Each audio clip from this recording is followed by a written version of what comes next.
तनिषा भिसेंच्या मृत्यूनंतर दीनानाथ मंगेशकर रुग्णालयासमोर आंदोलनं सुरूच आहेत। तर दुसरीकडे मुख्यमंत्री फडणवीस यांनी अहवाल आल्यानंतर गुन्हा दाखल केला जाईल असं स्पष्ट केलंय। दीनानाथ मंगेशकर रुग्णालयालाही अखेर जाग आलेली आहे। दीनानाथ मंगेशकर रुग्णालयात इमर्जन्सी मधील कुठल्याही पेशंटकडून अनामत रक्कम घेतली जाणार नाही असं स्पष्ट करण्यात आलंय।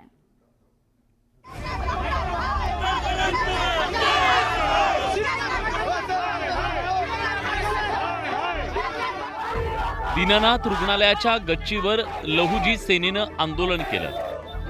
गुन्हा दाखल करण्याची मागणी आंदोलकांनी केली।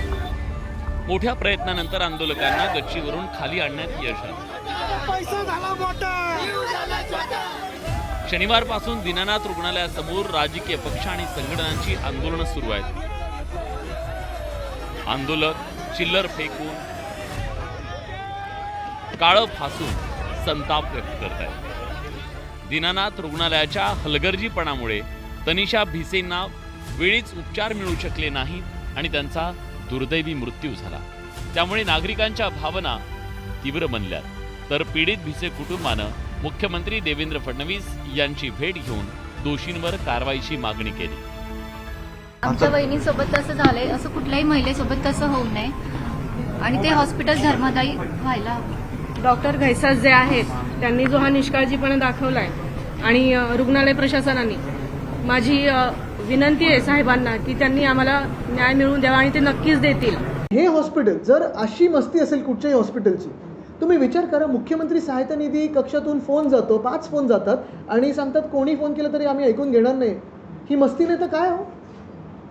म्हणजे अजून याच्या पलीकडे काय करावं एखाद्या पेशंटनी? मुख्यमंत्र्यांनी पीडित कुटुंबाला कारवाईचं आश्वासन दिलंय।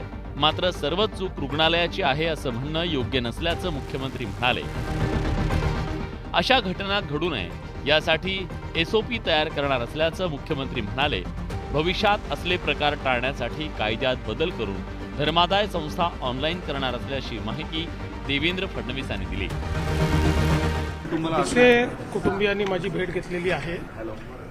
मी त्यांना आश्वस्त केलेलं आहे की केवळ या प्रकरणापुरती आपण कारवाई करायची एवढंच मर्यादित नाही, तर पुढे अशी प्रकरणं होऊ नये म्हणून काय काळजी घेतली पाहिजे या दृष्टीनं आम्ही कारवाई करण्याचा प्रयत्न करतो आहोत।